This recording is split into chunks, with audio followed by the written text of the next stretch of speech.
Welcome to this North Metro TV 2015 Local Decision Candidate Spotlight. I'm sitting down with a candidate for Circle Pines City Council, Matt Percy. Matt, thanks for being here today, and thanks for taking some time to come in and get in front of the bright lights and talk about your views and opinions on some of the issues. It's great to be here. Thank you. Well, let's just start simply with why did you decide to run for re-election? So my family and I moved to Circle Pines 12 years ago. We bought our house in the middle of the winter. Didn't know much about the neighborhood or the city at all. When spring came around, we started to get out and explore, and it became very obvious right away how many assets that we have and what a wonderful community we have in Circle Pines.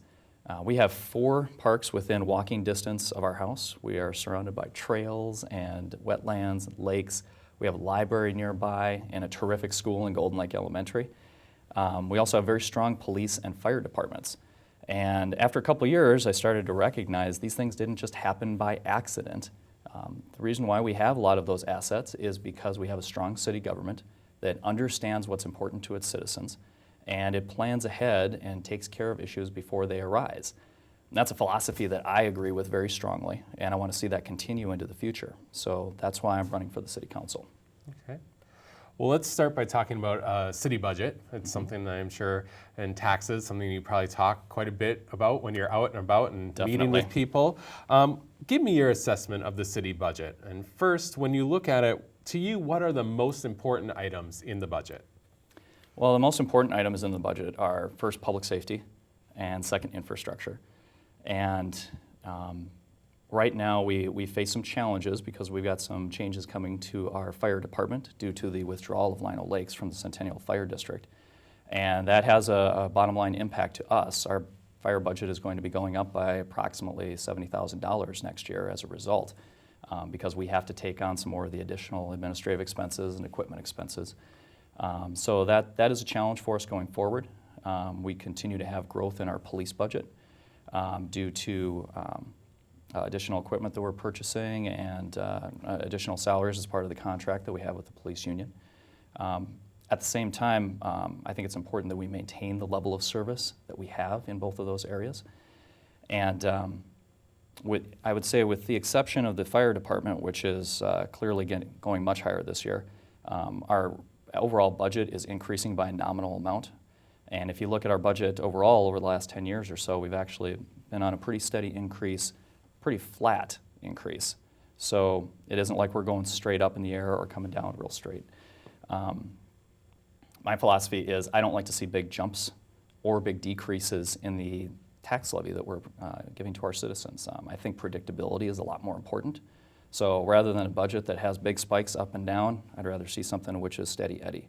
And that's what I drive for towards the city budget. I think we've been very successful in doing that and helping to provide predictable property tax rates to our citizens.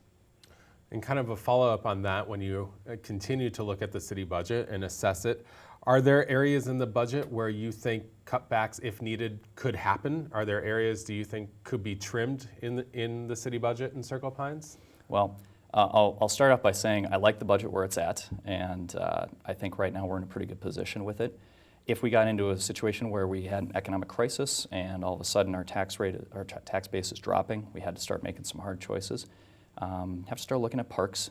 I love our parks, and we have tremendous assets in our park system. But as far as maintenance goes, we could certainly cut back on that. I think there are areas where we could trim around the edges of our parks budget in order to help shore up some of those savings. So that's probably the first place that I would look. Okay. You already mentioned a little bit about the changes in the fire district that are happening. And how will Lino Lakes leaving the fire district, we can talk a little bit more about this, affect Circle Pines, and will that shared fire district model still be viable for your community? I think it absolutely is viable for us. It's been a viable model for us for the last 30 years, and just because we have 2 cities now instead of 3 doesn't mean that it's going to be any less effective. The amount of area that we're going to be covering is smaller, as is the number of responders that we have. But we've made a decision as a city that we're going to keep the level of service the way it is. The same is not true for Lino Lakes. They've decided to continue to manage their budget by reducing the amount of training that they have for their fire department. We've decided that's something that we don't want to go through. We have a very large number of older folks in our community. Medical calls are very important to them. we're going to continue to provide the service that we always have. And I think that people are willing to pay for that level of service. So while we end up paying more, we've decided that we're not going to make a change in terms of service. We want to make sure that we continue to provide the high level of service that we always have. Okay. Switching topics, when you look at development in a city like Circle Pines that is built out like you are there opportunities for new development or redevelopment in the city, things that you might like to see done in that area of commercial or residential development? Mm-hmm. Yeah, well, new development's a real easy question to ask. We're pretty much done with new development. There are a couple of properties within the city that are currently being evaluated to put in some townhomes, but for the most part, we're 100% built out, so we're pretty much done there. As far as redevelopment, there's only one area right now that's really a focus, and that would be the Down Under Bar, which is on on Lake Drive. And that has been basically empty for the last 5 years now. And we've been working with the people who own that. Actually, 4 years ago, we sat down and they came to us with a plan, and we approved all the plans to develop what they called a music cafe at the time. And then they ran into some financial trouble after that, and the plans were shelved. And so we've been in touch with them since then, asking them, when are you going to develop this? There has been no movement on that so far. So it's privately owned property. It's very difficult for the city government to step in and say, hey, we're going to force you to do something, unless we use eminent domain. But I don't think that, I know I'm not at that point yet where I want to do that. I'm not so sure that the rest of the council is either. So that would be really the only step that we could take from a city perspective to try to move that on. But anything that we can do to help make that easier for them or to encourage them to develop that property, we will certainly do, because it's not getting as much tax base right now, and it's not the best looking property either. So we would certainly like to see that one redeveloped. When you look at amenities that the city has, are there things that you think Circle Pines is lacking that you would like to see, either be built up in the city in some way or added to what you already have as far as amenities that you have to offer to your residents? Mm-hmm. Yeah, like I mentioned before, so one of our great amenities is the trail system, the parks. We have a lot of interconnectivity in the city, but I think there's a couple of big improvements that could still be made that would really benefit the people of Circle Pines. One of those would be a trail system running along Lake Drive from Circle Pines all the way up through Lino Lakes to connect with the YMCA. Lake Drive is a very dangerous road, not a lot of fun to walk or bike on, and we have a lot of people who are traveling up to that part of town. So the big concern with getting that developed is that the Met Council has some infrastructure in that area. We don't want to build a trail in there until they've finished working on that infrastructure, which we don't have a deadline on right now, but hopefully will be in the next several years. Once that's done, as they're putting it back together, our hope would be to build a bituminous trail that runs along that length all the way up there to provide that connectivity to our citizens, and then to have that tie into the rest of the trail system as well. And then the other big trail, of course, that a lot of people ask me about is the Rice Creek Corridor Trail. We currently have trails running down through Lino Lakes and then also up into Circle Pines through Shoreview, but we're missing one segment that will run through Circle Pines right along Rice Creek. And the reason why that's hung up right now is that we haven't been able to secure the bonding dollars for it. The money for that was included in a bonding bill back in 2009, I believe. That was vetoed by the governor at that time, so we missed a big opportunity there. But if we could get some favorable results in the legislature, that would be something that I would want to push for very hard, because that would make for a contiguous corridor trail going all the way from the arms plant down in Arden Hills all the way up through Lino Lakes. And I think that would be a great benefit to everybody as well. Okay. Let's switch topics again and talk about roads.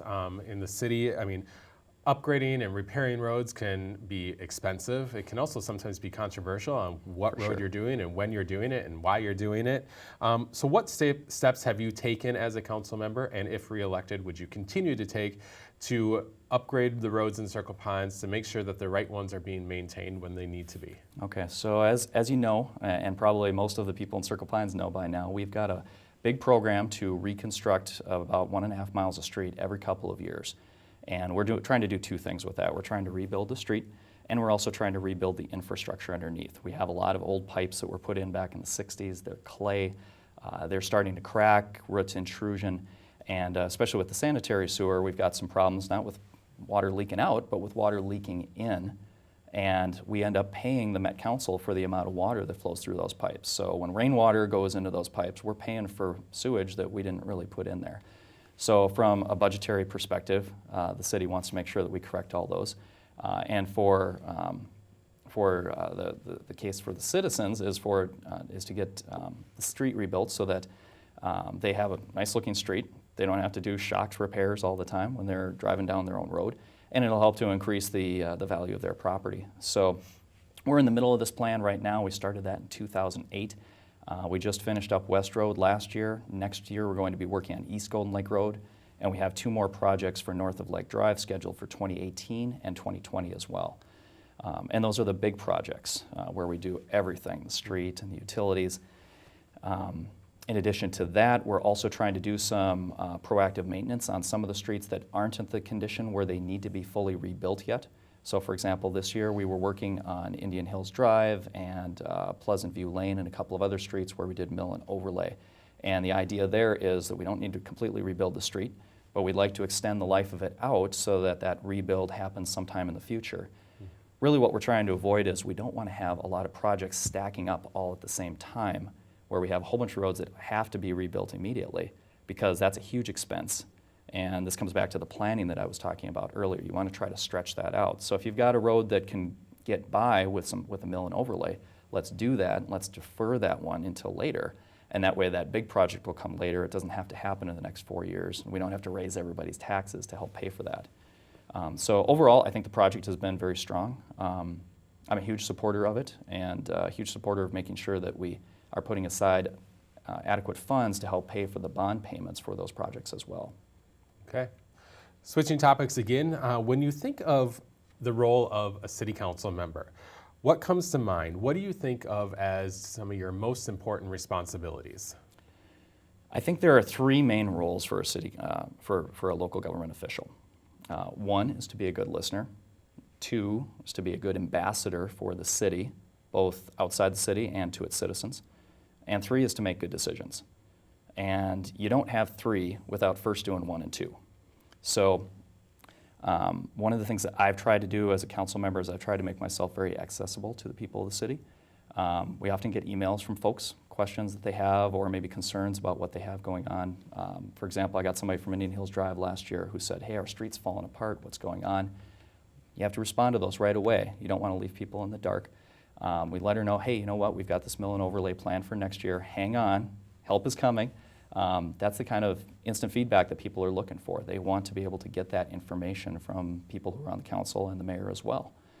Talking about being an ambassador, a lot of this is about going out and representing the community to other cities, with places like the Chamber of Commerce and at other organizations like League of Minnesota Cities. But it also means reaching out to people in the community in Circle Pines itself to let them know, hey, I am your council member, I'm here for you, I want to know what you have to think. One of the items that I've taken on since I've been elected is I don't believe in just going around door to door during election season. I do a lot of that too, trust me. But I want to make sure that I'm out there talking to people. So we've had two and a half major road construction projects since I've been elected. One of my main tasks was to go out before each of those projects, let people know, hey, we've got a hearing coming. We want you to be there. We want to get your feedback. Sometimes people read the stuff that comes in the mail. Sometimes they don't. But if they get a knock on the door with a friendly face that says, I'm inviting you to come, they're much more likely to show up, which means they're going to get more information, they're going to be better informed, and they're going to be more comfortable with the project when it happens. So those are the 2 major roles. That all flows into making good decisions when we have decisions to make at the council level.